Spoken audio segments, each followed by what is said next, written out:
Here's an interesting story, and it's interesting in so many ways. A bill which seeks to jail eligible voters who fail to vote during elections passes second reading. Titled Bill for an Act to Amend the Electoral Act 2022 to make it mandatory for all Nigerians of majority of age to vote in all national and state elections and related matters. It seeks to impose a 6-month jail term or a fine of 100,000 naira or both for non-compliance. The bill aims to address voter apathy in Nigerian elections. I think this bill is largely misguided, and it's marks of what Nigerian government would do, really. It's crazy because the bill is looking at forcing Nigerians to vote. The bill is not looking at forcing the Nigerian institutions to do the right things to make Nigerian voters, committed to trusting them with their vote. How disgruntled, how mad can a people be in thinking through these kinds of things? You are looking to cage or reduce apathy during elections. You're not looking at the fact that the primary reason why people don't like coming out to vote is because the institutions that you people created is not living up to expectation as to vote counting and upholding the will of the people. But yet, you want people to go to jail for not voting. So you force them to vote and then still not allow their will to happen and then tell them you are going to go to jail if you do not vote. Are you people okay at all? Well, a House of Rep member, their own, have kicked against it. Let's watch and listen to what he says. Mark Essex is my name, speaking for the good people of Uyo who ran Nsiratai and Ibesiposutan Federal Constituency. The only state from Akwa Ibom State, the only state you can see in the Nigerian airspace flying. Mr. Speaker, while I thank you and other sponsors of this bill, that is a good bill, it's a wonderful one, but I have some reservations, Mr. Speaker. We are trying to put something on nothing. It is not the problem mandating citizens to vote. There is no problem making it compulsory for citizens to vote. But a situation where citizens have lost confidence in their vote, it becomes a problem, a very serious problem. And as such, Mr. Speaker, while we are making a law to make voting compulsory, we should also make a law that will make the votes of citizens count.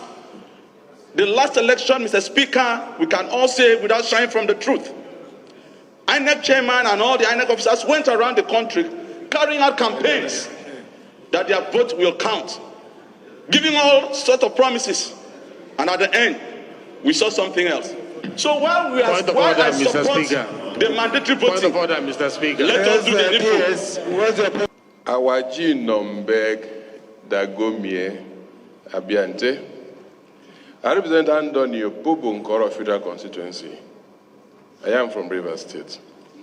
Mr. Speaker, yes, I would encourage that every man, every woman of voting age should participate in choosing who should attend to the issues of state.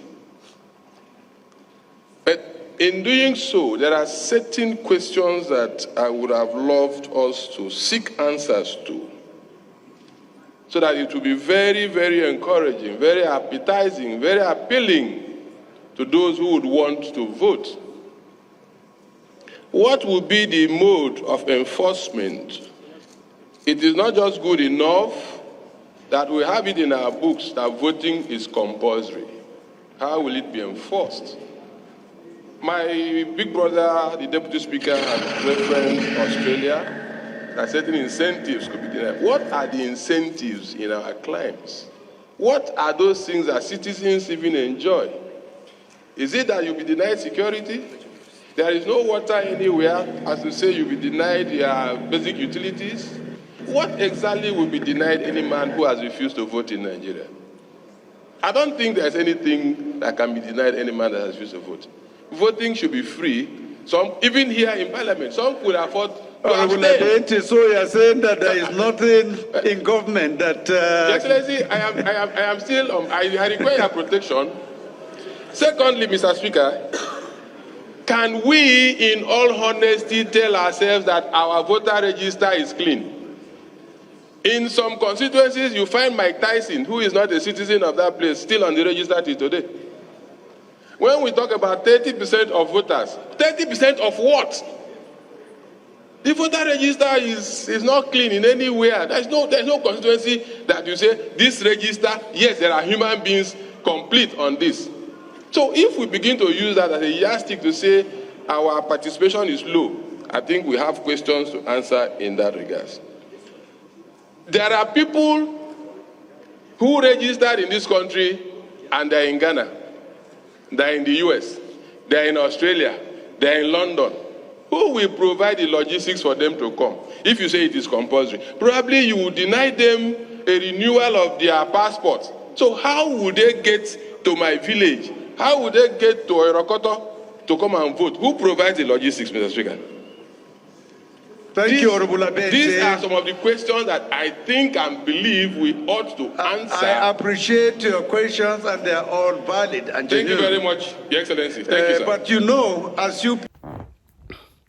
It's really, really funny that whenever the leaders try to put out content that is sane, that is seemingly good for the populace, they tend to quote America, Australia, Japan, Brazil. You know, they tend to quote some of these things. These things happen and there are incentives, you know. It's easy to quote them, but it's not easy to quote on the other side.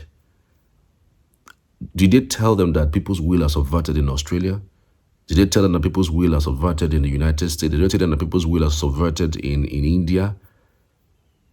Those places that were mentioned as examples of places where these laws or these rules have been enacted and it's going on very well, those places are places where when you vote, you are sure that the person you voted for is going to emerge, whether good or bad.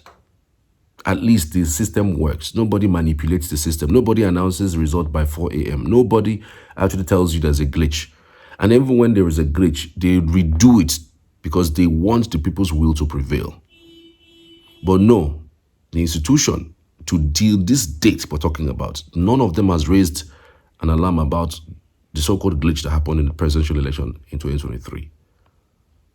None of them has come out to say anything regarding that, how not to allow glitches to happen. The reason why sometimes even Peter Obi is commending JAMB is because at least JAMB has a second leg to it. If there's a glitch and something happened, okay, apologies for that. We're going to redo the process. It works.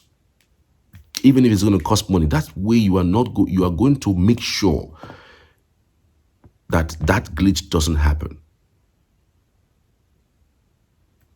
But we've been even boxed to shut up, not to even mention anything about glitches in Nigeria, especially that 2023 elections. But the person who allowed that glitch, not even allowed, the person who supervised that glitch is still having he's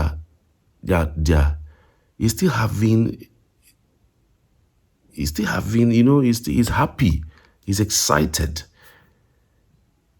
He's still having his position. He's still clinging to his position and waiting for another round of election and has supervised more elections after that glitch. So after that, no, there hasn't been any election since 2023 because we've had several other off-cycle elections. No other time have we seen that glitch happened anywhere. So it was only the presidential election. The gubernatorial election, there was no glitch anywhere. The rep member, there was no glitch. The Senate elections, there was no glitch. State House of Assembly elections, there were no glitch. governorship election, there was no glitch at all, but only presidential election. And then instead of you as the government of the day trying to solve the problem, you are looking the other way. If this is not madness, tell me what it is. If this is not madness, tell me what it is. How come these guys are not raising an alarm when it comes to issues like this? How come they're not raising an alarm when it comes to a bill to end poverty in Nigeria? A bill that whenever one person is kidnapped, government will pay 1 billion. A bill that will make it okay, look at the whole thing. It is easy for them to always pass a bill that concerns them, that is to their benefit. It was easy for them to pass the bill for them to purchase SUVs. It was even easy for them to remove subsidy. Just when one fell swoop, subsidy is gone. It was easy for them to increase the allocations from the federation account into the state accounts. It was easy for them to just throw out monies. But look at what happened when they were trying to debate on the national minimum wage. It took them years. They dragged and dragged and dragged. For months, NLC was practically crippled. They chased the leadership of NLC and TUC and cajoled them to be quiet, arresting them and threatening them from left and right. The other time they arrested this guy at the airport while on his way to UK for a conference. Did all sorts of things just to make sure that they keep them quiet so that they can go on. They are always forceful when it comes to implementing things that benefits them, benefits the government of the day, benefits, they want to keep money for themselves. It's always fun, great deal. It's patriotic enough to take decisions that put more money in the coffers of the government and by extension in their pockets. But when it is for the betterment of the populace, it is always a no-no. It's a no-go area. It's always draggy, or something happens to the bill, or it's never sees the light of day. That's the country that we live in. That's the country that we live in. Anyway, tell me, guys, what you think about this, though. I would really love to hear from you, as always, with this particular content. God bless.